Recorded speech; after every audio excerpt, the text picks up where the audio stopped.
We are back with another episode of the Marketing Millennials podcast. Today I have Meiling on the podcast. She used to be the founding head of marketing at Waymo, which is super cool. And if you haven't been in a Waymo, that is fun. And she's the one who is one of the people who got that in your head that you should take a Waymo, which I love taking a Waymo actually now. And now she is the VP of brand and go-to-market at care.com, which I have also used care.com. I know you've heard I have a baby. I use it to look for nannies and babysitters. So I use care.com. So both the products she's worked for, I've used a lot. So I'm excited to chat and pick her brain. But I want her to tell us how she got into marketing in that journey. Yeah, for sure. Great to be on. I'd say, if I go back all the way into my childhood, I had always loved a couple of things. One, I always loved being creative. I spent a lot of my time actually dancing, singing, performing, choreographing, directing, and always thought about how can I bring that into my career, but also marry that kind of creative part of my brain with the part that is more strategic and operational and wants to make an impact. I also kind of loved helping people to connect with certain concepts, because I love dance so much and a lot of people didn't really get it. I would try to explain no, this is what's magical about it. When you have this feeling and you want to express it, and if you put out this movement, it kind of expresses it okay. But if you did do this, you really feel it. I'd find ways to help people connect with things that are very abstract to them. And as all of those things came together, I was what career could be fun to explore? Marketing.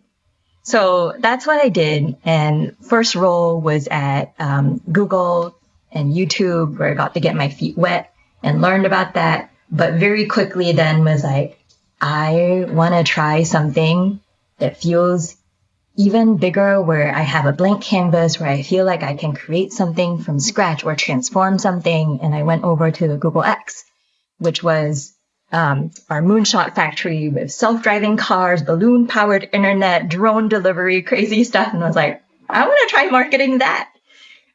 Super fun, happy to get more into it. But that's how I first, landed in this world of self-driving cars and really introducing the whole category. At this point, it was 13 years ago. Then went over to Waymo when they became their own independent company, named it, branded it, did a bunch of foundational trust building work. And then now I'm care.com. I'm also a mom, and I loved that, it allowed me to bring everything that I love, that creativity, the strategic and operational side, but also the sense of deep purpose and mission. That's something that I felt really fortunate to have throughout my marketing career, whether it's at Waymo or care.com or other stops in between. I've always worked on things that felt like really foundational infrastructure for people and for society, whether it's how you get around safely or how you find a care that fuels you and frankly helps society to operate. Because if we don't have care, we can't go to work. So many things fall apart. So it's been nice to have the creativity, the strategy, and then also the sense of mission. Yeah, let's go back to your Waymo days at first. I want to talk about the convincing of people that they should do get in a self-driving car, which it's kind of the same convincing to people who had to get into a car with a stranger, with Uber. It's that moment where you realize, wait, your parents told you not to get into cars with strangers, and then you now everybody's getting into cars with strangers. So how do you think about how did you go through that thought exercise? How am I going to teach someone to self-driving safe? It's not a scary thing. It's not as hard as you think it is and scary as you think it is. Yeah, I'll actually take you all the way back because one of the things that I've learned from my time at X and on self-driving cars is a lot of marketers think purely or for the majority about just talking about your solution and your product. So this is safer, easier, better, cheaper. And we definitely did some of that with self-driving cars, but I actually think part of the reason why we were so effective is because we brought it back even earlier into helping people understand the problem and why the status quo today of humans getting into these metal tins and driving them around with hindered vision actually isn't that great of an idea. So, I remember being in rooms, again, more than a decade ago, thinking about how do we even introduce this concept that at the time, today, I think for some people, it feels a little sci-fi.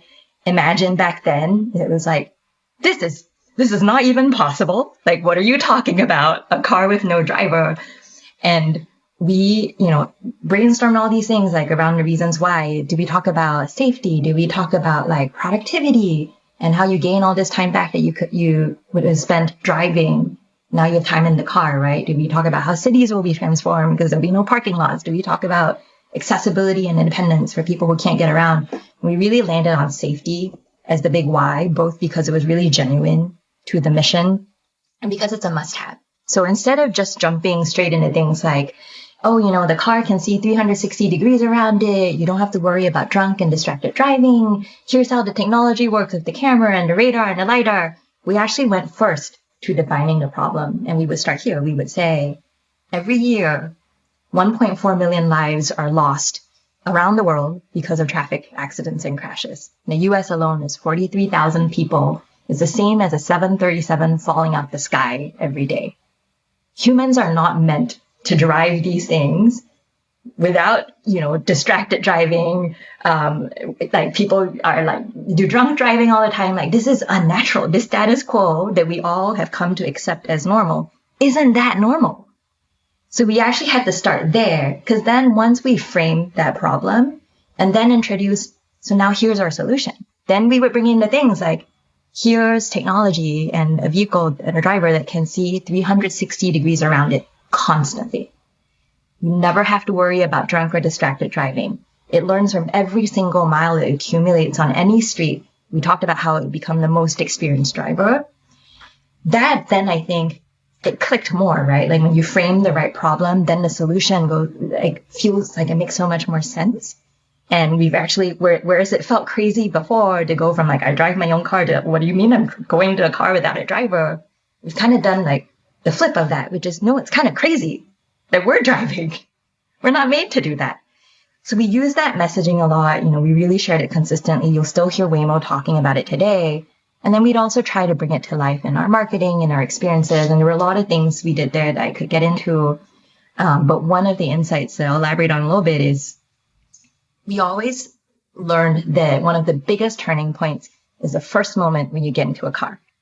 You might have a little bit of anxiety and panic at first with this like strange thing that's going to drive you around. But within like a minute or two of the car going, you're like, oh, it's kind of boring. And I can kind of relax. People who are anxious start taking out their phones and texting and doing other things. So we knew this moment of a demo ride was also very game changing. Waymo offers a lot more rides now, but back then we had very limited scale and limited rides that we could offer. So cool things we did was I worked on this 360 sort of VR video to give people a virtual ride in the car where you could actually see for yourself everything the car sees. So you could see, here's what LiDAR sees. Here's what the camera sees. Here's what radar sees. Here's how it works. And we're like demystifying this scary sounding technology and also kind of forcing people to go into that moment and see when you have like your headset or you're just looking at YouTube, like you can only see so much. You have limited field of view. Can you see everything that's happening around you at once? You can't. So it was a way of kind of scaling up this experience of a demo. It was also a way of educating around how the technology works and demystifying it. And then obviously in that process, like we don't just want to be this super kind of sci-fi tech forward company. We also wanted to bring a sense of humanity. So we would talk about our mission, we talk about safety, and we had a segment at the end where you just get in this empty car and see it's actually kind of a boring ride. And we talk about how boring is good. We want you to get in the car and be bored. So a lot more things went into it, but I think like really defining the problem was really, really critical and helping people to feel more open to the technology and open to our messaging. Yeah, I love that the challenging the status quo, because if you actually do think about it, it is pretty crazy that we're driving heavy machinery around. Yes. Also when you like hone on a problem of safety, there's a lot more things that you think about safely. So there's the drunk driving thing, but you also think about like putting your daughter in a car with a driver. Yes. And that's scary too. Like Yes. there's nobody in the car that can hurt like you as a passenger if you're taking an Uber. So there's that thought of it too, of, hey, like if you hone in that messaging of safety as well, there's so many different things that are safer about driving in a self-driving car than driving a car by yourself. I mean, I get scared of driving a car by myself, and I think I'm a Mhm. pretty decent because I'm scared something's gonna dart out in front of me. Me too. This person's not paying attention, so I get super scared.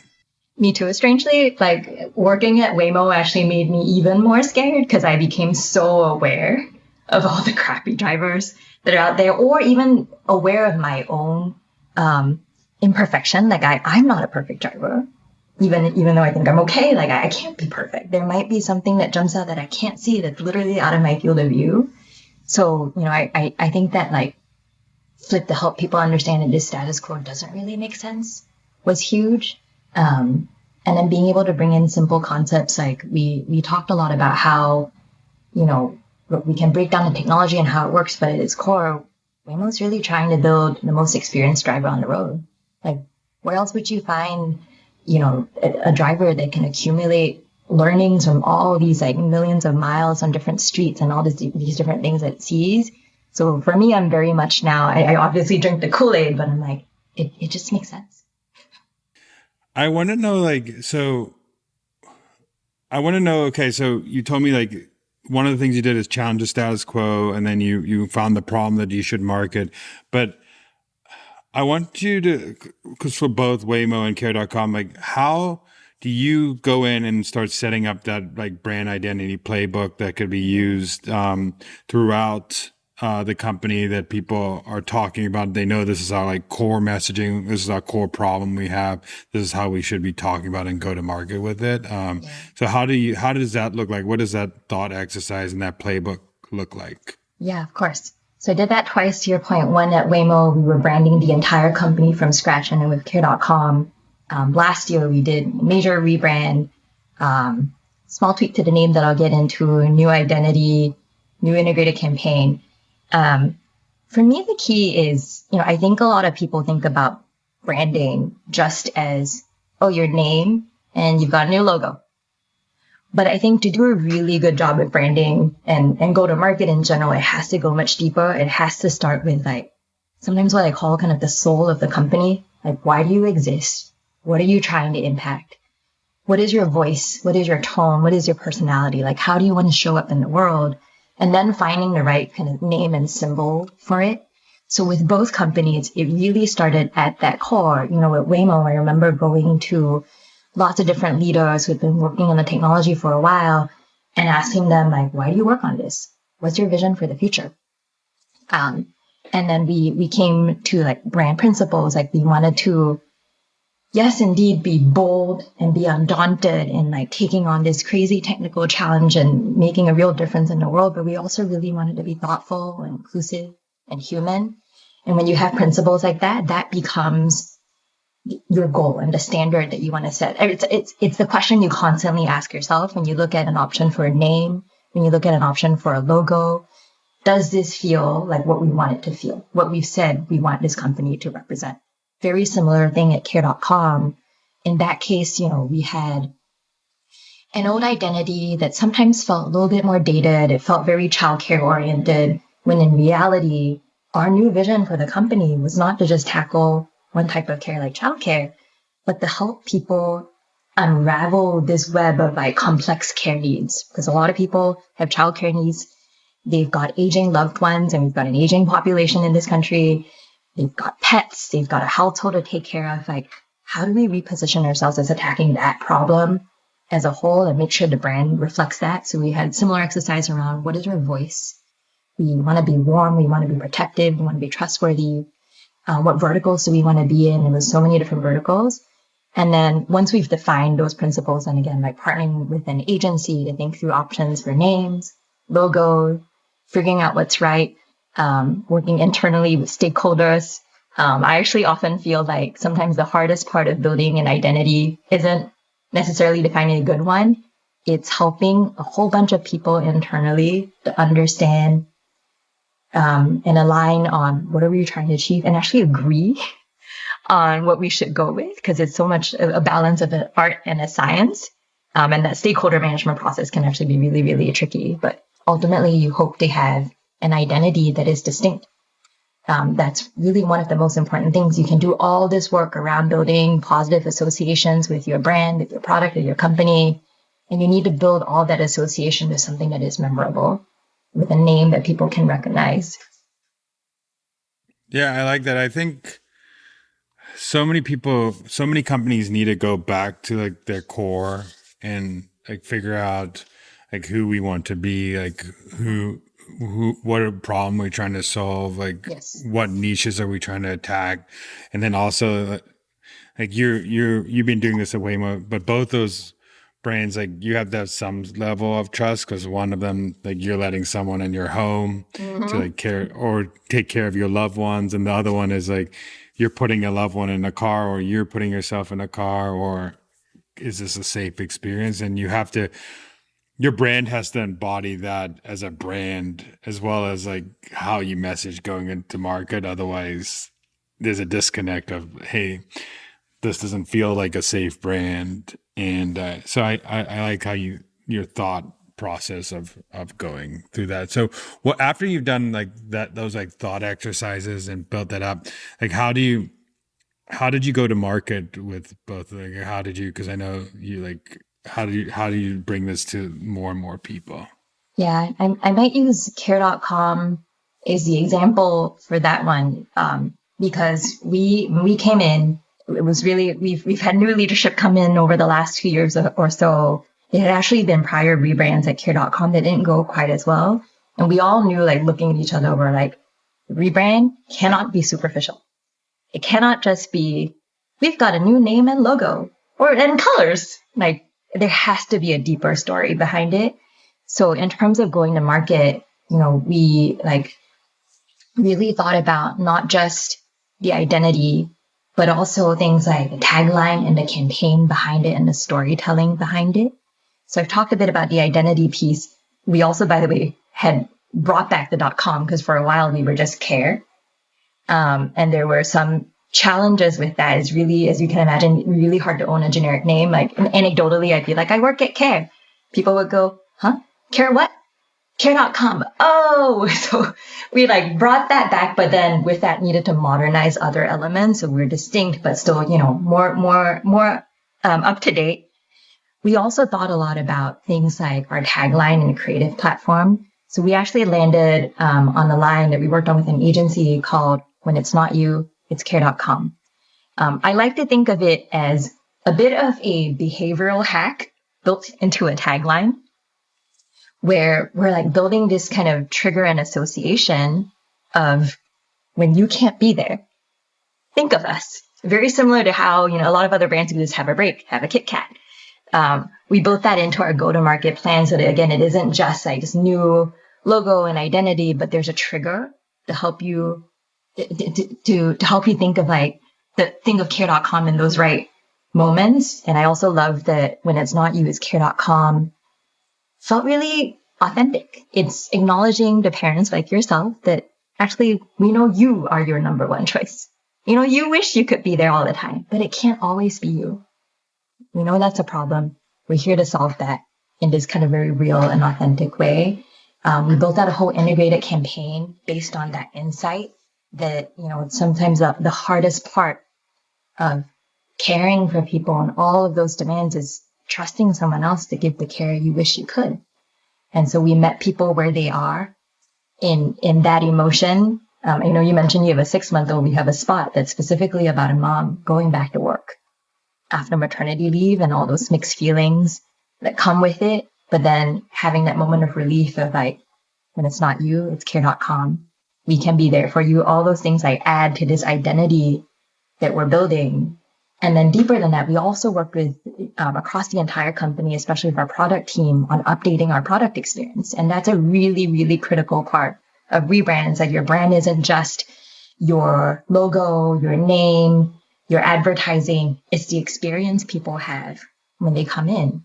So we redesigned the entire experience to feel more like the new care.com, more trustworthy, more like an ally, less transactional. We built in new features that match that positioning. And You and I were chatting a bit earlier around sometimes when you define care, it feels a little bit like you're thrown into a maze and there's a whole lot of stuff to figure out, from things as mundane as, oh my gosh, who am I interviewing again? And when is that interview? And have I talked to this person? Do we need to do a trial? To things that are more foundational. We see this a lot in senior care of, oh my gosh, I have an aging loved one. I don't even know what my options are. What is the senior living community? What's a nursing home? What's an in-home caregiver? So we also worked on like updates to our product experience. We have a hiring hub to tackle that mundane problem I talked about, where now you have, all of the people you've talked to in one place. You can track their status. You can take private notes on them.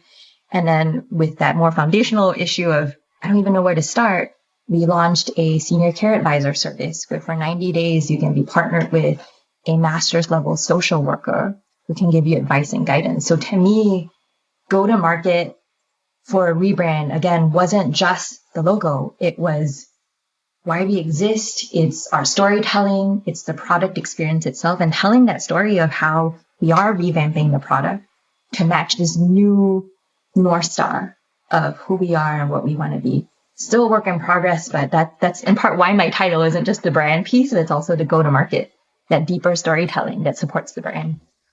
It's super important what you said, and I love that you work with the product team to do this because it's super important that as a brand person, you could do all you want is trying to make the brand feel trustworthy and make the brand feel this and but if there aren't elements in the product, like I know you for nannies, you have like they're automatic, like they have like that auto background check, and then you can go deeper background checks, and you feel like a little safer that if I'm going to hire this person, I can go do a background check on them. Those little features, if you didn't have them and you're trying to call yourself a trustworthy company or a care.com is not only like you have care, but you're actually caring about, like you have to care about the person who's at the end, where you said the mundane feeling, the feeling of you have an aging parent, but also new parent feeling of, okay, there's so many options as a new parent. Like, hey, I might need only a few hours of care on the weekend. I need full time. I need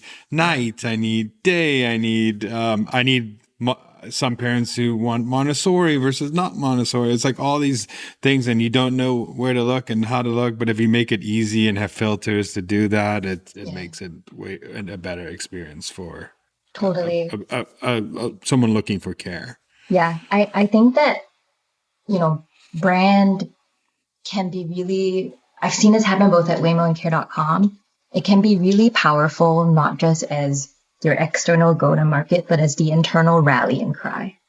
Like I've had so many moments of like producing, let's say it's a video or something that tells our story for why we do what we do, and sharing that internally and seeing internal folks, product folks, engineers, legal, finance feeling inspired, being like, that is what we're setting out to do.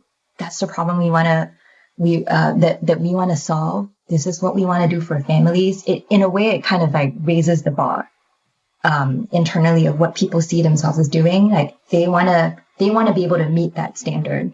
Yesterday, actually, we released care.com's like 13th edition of something that we call our cost of care report, where we're looking at everything you talked about, like not only the financial, but the mental and emotional load of caregiving. And we share that internally to help everyone stay really grounded in the problems we're trying to solve. Like we saw some kind of really astounding stats, like 90% of parents have lost sleep finding and managing care. 80% spend almost every waking hour thinking of someone else other than themselves.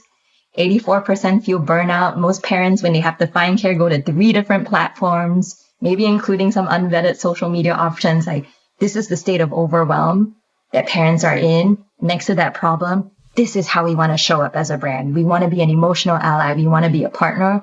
Yes, we communicate that externally, but you also know that you're effective when you see people internally kind of had that like light bulb moment in their heads of, I want to sign up to work at that company. I want to build that product. And I'm going to make sure their product can live up to that standard.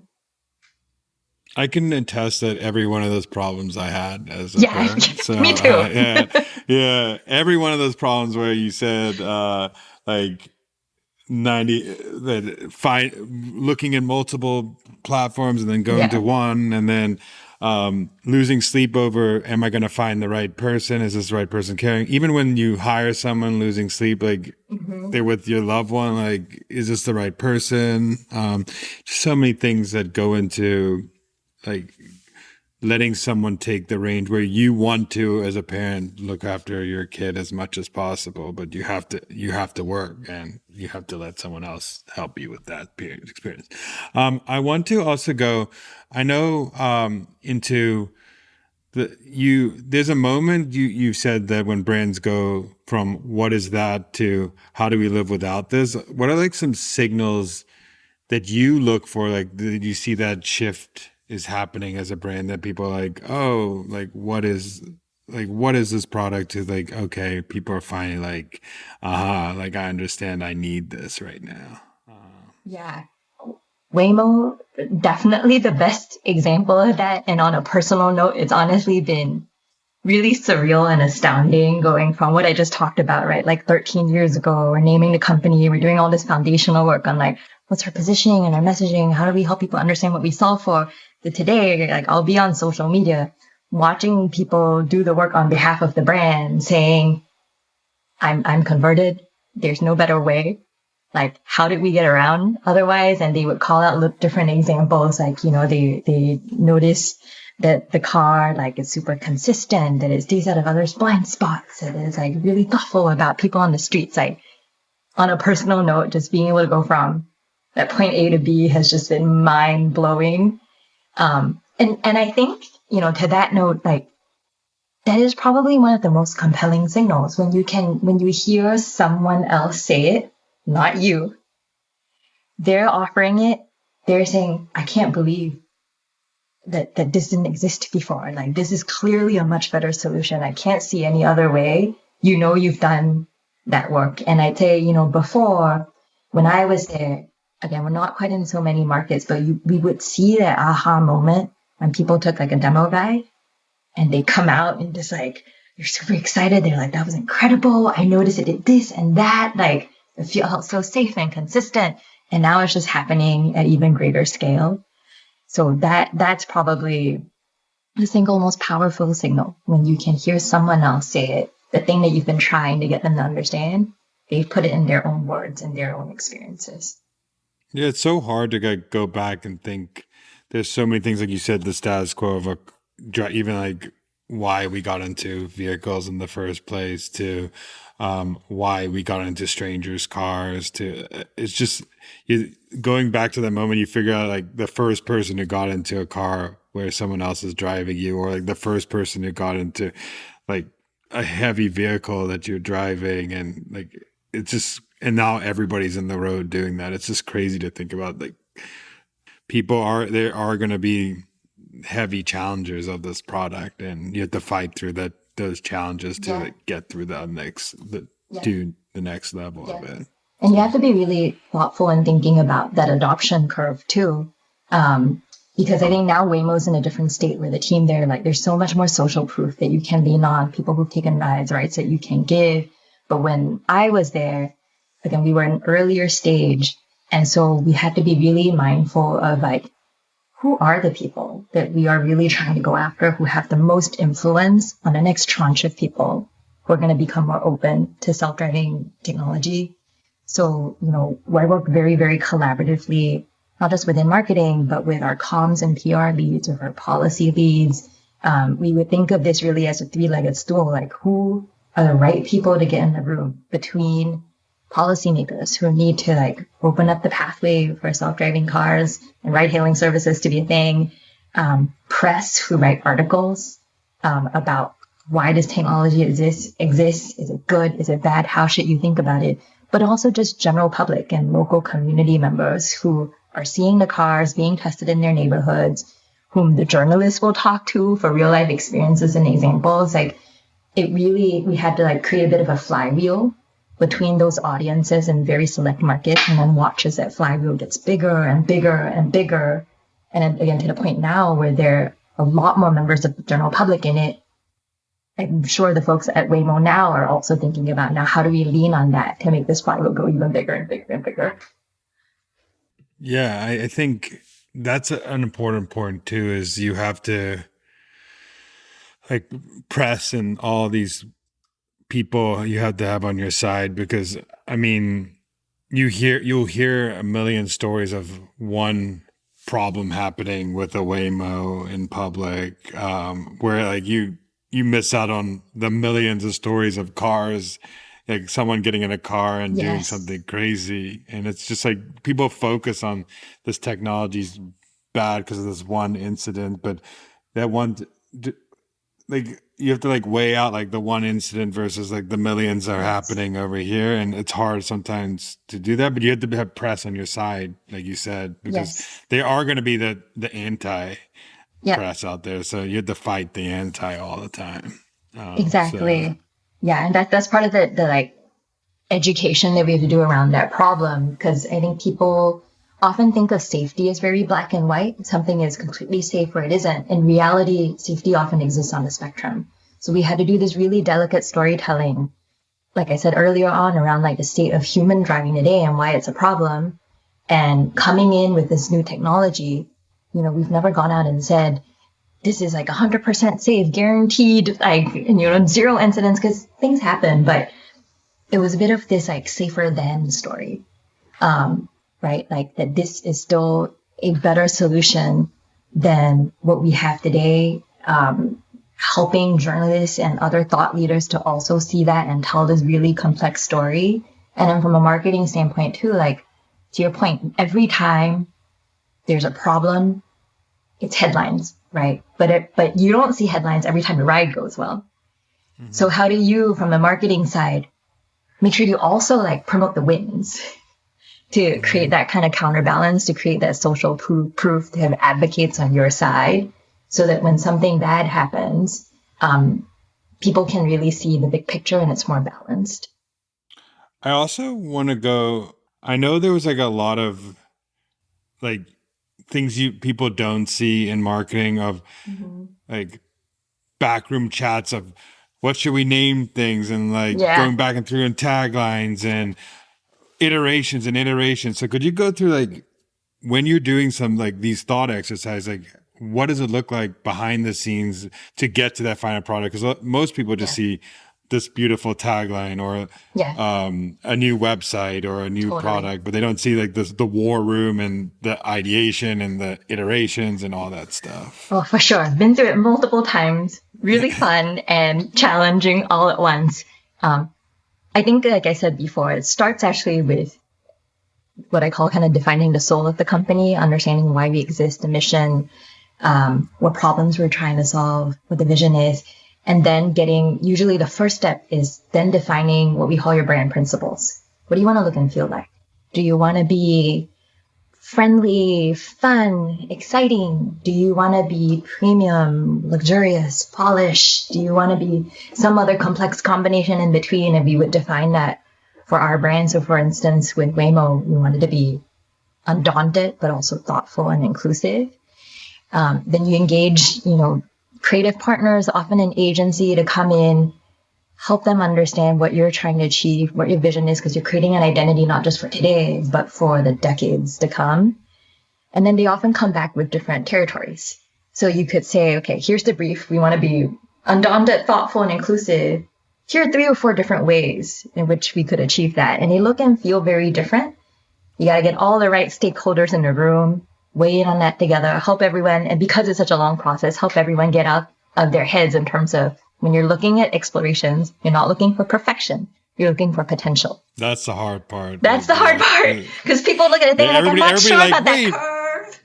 Yeah, why does that piece in the website look like that? I want to change that. This is not what you're looking at right now. This is like rough draft. Exactly.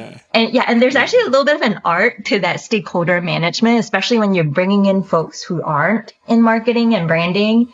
And in both of my cases, like with Waymo, I felt like I was naming other people's babies, because Waymo, yes, the company was new, but the people who have been working on the technology have been doing it for like at least 10 years. Care.com had like 18-year long history. So I had to get them in the room to get their buy-in, but then also educate these people who are not marketers, who are not creative people, not brand people, that like right now we're playing in the same box. We're carving out territory, pulling them in enough so that they feel engaged in like the problem solving of it and not just the outcomes. So yes, seeing the potential instead of like the specifics, narrowing down on territories, and then getting deeper into, okay, here are some specific names and logos and how to think about it.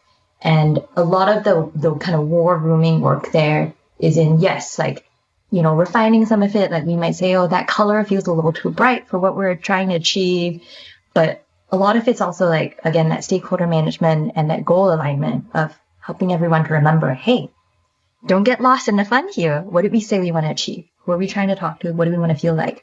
That's the bar. Which of these directions do you think does the best job of being bold, undaunted, thoughtful, inclusive? And those are the brand principles. And then getting deeper and deeper and building out a whole ecosystem. Again, it's not just your logo. You're thinking about how colors come in, how illustrations come in, photography, all of the different things that give you a certain feeling and a vibe. I often describe it as, if a brand were a person, you're not just thinking about their name or their title. You're thinking about how they dress, how they behave, how they show up, the accessories they're wearing, what they do. So you're building all this dimension. And then sometimes curveballs come because actually at Waymo, we spent months on this identity, and 6 weeks before launch, our Alphabet founders came in and were like, I think we should rethink our name and our logo, because they had, they saw certain issues with it. So then within 6 weeks, have to adapt to change, speed through that process again, still hold ourselves accountable to that goal and think more critically about what do we think we want to keep? What are some elements of their feedback that really do make sense that we should revisit and cobble it all together? And you've got a brand identity, you've got a set of guidelines, and you realize that's only part one, because now you need to go apply the guidelines to every single asset that you have, because that is where the brand comes to life. If a great set of guidelines, cool, no one cares. You have to bring it to life in the things that you're actually putting out in front of people. Yeah, so the process is like laid out perfectly, because there's stakeholder battles that you said of people who have been there forever versus like someone who fresh eyes on the brand and hasn't had that experience. And then you have founders' opinions coming in, which is hard because founders have a heavy opinions on what the brand is. And then it's always changing. And then you go to market and you realize like this should be a little different because people are responding not in the principles that I thought we're going to, and then you're updating all these assets and everything's a touch point. It's so crazy because people don't get like a rebrand is how much goes in a rebrand and how many assets are changing and how many things, like how many different points in the website are changing and how many pieces of copy are being changed and how many things that are already in the world that you were the old brand, you have to like try claw back to get the new brand in there. It's crazy. It's a crazy process.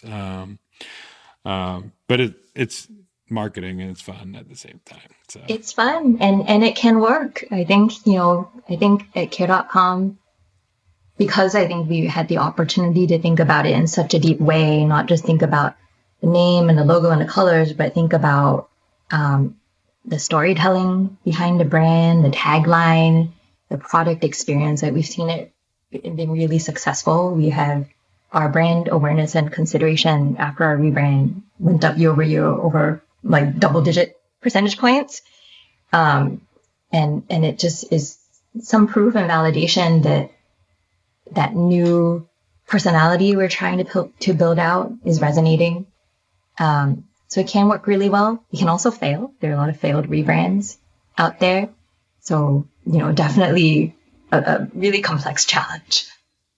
Yeah, I mean, the failed rebrands either are headline, and some people don't get what a rebrand is. Like some people like look at a logo and be like, wait, that's the rebrand. And people don't get that the rebrand was way more than that, just that logo that they changed a little bit. It's like 1,000 other things, but they think it's that. But yeah, there's so many failed rebrands that tank a company, and there's so many positives that made the company go. Yeah. to the moon. The last question I have for you, and I ask everybody in this podcast, is what is a marketing hill you would die on? Oh, mm, probably one of my biggest learnings here. There's so many hills I could die on, but I'll pick this one that I think was kind of unique to my experience. You can't just be a marketing person; you have to be a business person. And I think I uniquely learned that in my career because I think for maybe about 10 years or so, I actually didn't report to another marketer. I reported to a GM or a CEO or a COO, and I had to learn how to speak their language. So, I couldn't just say, and I would still say this, but I couldn't just say this. I wouldn't just say, oh, we want to build a brand that is emotional, that resonates. I had to connect the dots and say, I want to do that because that's what makes your brand distinct and memorable. When you have a strong brand, it drives up your sales baseline because people think of you organically. It can make your customer acquisition costs lower. Like I had to kind of translate it for them. And I think that made me a lot more effective in trying to drive the change that I was trying to like push forward. It didn't mean it at the same time, it can't mean that you're only thinking business and you're not thinking customer. Because I think as many marketers would say, one of our most important jobs is to be empathetic to the customer and their need and figuring out how that connects. That is still 1,000% true. That's probably the other hill I would die on. But to be effective internally, you have to learn how to channel that into business language, and to help people see how it connects so that you're really, like, I think both can be true. You want both to be true at the same time, which is you're deeply understanding authentically your customers' needs, their problems, their challenges, and you're connecting that with them. But in doing so, you are also driving the business forward and you're able to tell that story of why you're doing things the way you are. I think sometimes in performance marketing, that's a little easier, but when it comes to creative work, that's really hard and people struggle with that a lot. You have to learn how to connect the dots, and that makes you so much more effective as a marketer. Yeah, I mean, I 100% I'll click on that because I was in marketing ops and I had to talk to like other stakeholders and people. I was always in the room, like weekly meeting with the head of finance, and it's like I Exactly. had to speak the language. But I think like I would argue too that like being a better business person and understanding the business helps you do what you need to like Exactly. support the customer. Because like if you can't sell your ideas internally to help the best for the customer, it's not going to ever get to market those ideas. It's not Exactly. going to help. People are not going to understand it better. So being a business person actually helps you achieve the goal of understanding your customer better because you have to like understand how this business runs efficiently so this customer can we can solve this customer's Yeah, problem. I So totally agree. And sometimes it's this exercise of ask yourself, so what, at least 2 or 3 times. So with Waymo, it might be like, oh, we want to launch this campaign. We think it'll be really good. Why? So what? Well, it's important because it will help build trust in our brand. So what?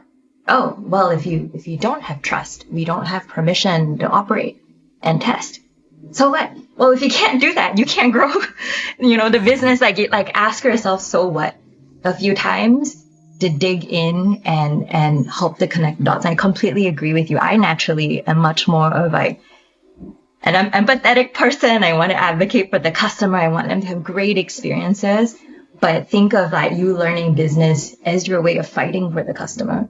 Like connect the dots from end to end. yeah, and I mean it's so important because you have like as a marketer, like yeah, you could care about the customer deeply, but to up level yourself in your career, you have to be able to talk the language, like to get to the director level, to get to the VP of marketing level, you're not talking to only the marketing team anymore. You're talking to different stakeholders. You're reporting to the CEO or you're reporting to the COO, and you have to go in the meeting and fight Yes. so your marketing team can do the things that you want to do for that are best for the customer, and that takes like learning the business, and being like one of the best business people in the company. So And lastly, where can people find you and what you're doing? LinkedIn's probably the best on there. Sometimes I share a little bit about past experiences at Waymo and at Google X that are really fun and unique, but definitely also, here to champion the cause of caregiving in general. I think it's, caregiving is a bit of this like invisible infrastructure that helps the world to run. So on there, happy to connect with folks. Yeah, I mean, it is. I am a care.com customer, so I know how it works. And if you have any questions about care.com and how I did it as a father, not just like a brand, but let me know too. But yeah, Sure. it's a weird world. It's a hard world to understand, but once you understand it, you kind of like, it's a trial and error thing, like marketing. You understand, but there's so many times where you think you don't need care and you actually do need care, or setting up the infrastructure to like even go on a date. Like you need to be able to have like a babysitter on, or even there's so many things that Yeah. comes in. It's crazy. But thank you so much for coming on and chatting Thank and sharing you. your experience. Of course. Thank you for having me. It was super fun.